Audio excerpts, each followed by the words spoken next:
इस वक्त आप आराम से बैठकर इस वीडियो को देख रहे हैं, मगर मैं आपको कहूँ, आज जिस जगह पर आप अभी बैठे हो वो जमीन आज से करोड़ों साल पहले 8,500 डिग्री के तापमान से उबल रही थी, या जिस जगह पर आप बैठे हैं वो जगह लाखों सालों तक बर्फ से ढकी हुई थी। ये दोनों बातें सच हैं। इस 15 मिनट की वीडियो के अंदर आप पृथ्वी के 450 करोड़ साल के सफर को देखने वाले हैं। जिस जगह आज हमारा सौरमंडल है, वहाँ विभिन्न प्रकार की गैस और धूल के बादल हुआ करते थे। वैज्ञानिकों के मुताबिक इन धूल के बादलों से दूर एक तारा हुआ करता था।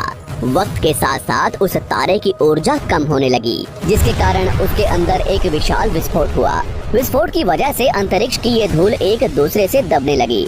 इस दौरान बादलों में स्थित धूल के कण दबाव और गर्मी के कारण बड़े उल्कापिंड और पत्थरों में परिवर्तित हो चुके थे, और इसी दबाव की वजह से इन बादलों में स्थित रेडियो एक्टिव पदार्थ ने ग्रेविटी का निर्माण किया। इस ग्रेविटी के कारण बीच में हाइड्रोजन और हीलियम इकट्ठा होने लगे। बीच के इस भयंकर दबाव के कारण एक विशाल विस्फोट हुआ, और इसी विस्फोट के कारण हमारे सूरज का जन्म हुआ। अंतरिक्ष में फैले एस्टेरॉयड यानी क्षुद्र ग्रहों में भारी वजन की वजह से सूरज के करीब आकर सूरज की परिक्रमा करने लगे। धीरे धीरे इन्हीं एस्टेरॉयड में भारी टकराव हुआ, जिसके फलस्वरूप मरकरी, विनस, अर्थ और मार्स जैसे ग्रहों का निर्माण हुआ। वैज्ञानिकों के मुताबिक उस वक्त पृथ्वी और मार्स यानी मंगल ग्रह के बीच थिया नामक ग्रह सूरज की परिक्रमा किया करता था।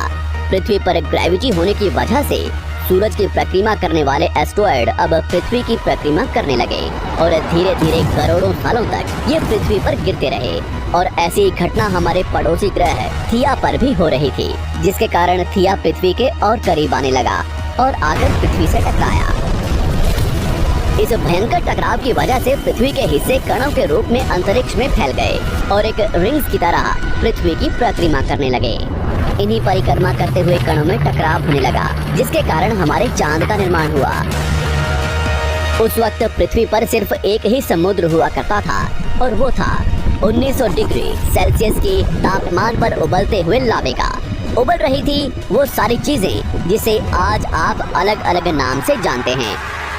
वक्त के साथ साथ पृथ्वी धीरे धीरे ठंडी हो रही थी, जिसके कारण पृथ्वी के भारी तत्व जैसे धातु और रेडियो एक्टिव पदार्थ पृथ्वी के केंद्र में जाकर इकट्ठा हो गए, और हल्के पदार्थ पृथ्वी की सतह पर आ गए। लाखों सालों तक पृथ्वी पर उल्कापिंडों की बरसात हुई, और इन गिरते हुए उल्कापिंडों में जमा था नमक, मिनरल्स और पानी। करोड़ों सालों तक इन उल्कापिंडों की बरसात होती रही, और धीरे धीरे पृथ्वी की ऊपरी सतह पानी से ढकने लगी। वैज्ञानिकों के मुताबिक यही वो वक्त था जब दूर गहरे पानी के अंदर निकलते ज्वालामुखियों से पहली बार सूक्ष्म जीवों का निर्माण हुआ। लाखों सालों बाद एक वक्त ऐसा आया जब पृथ्वी की पूरी सतह पानी से ढक चुकी थी। हमारी पृथ्वी के सबसे अंदर का कोर रेडियो एक्टिव पदार्थ से बने होने की वजह से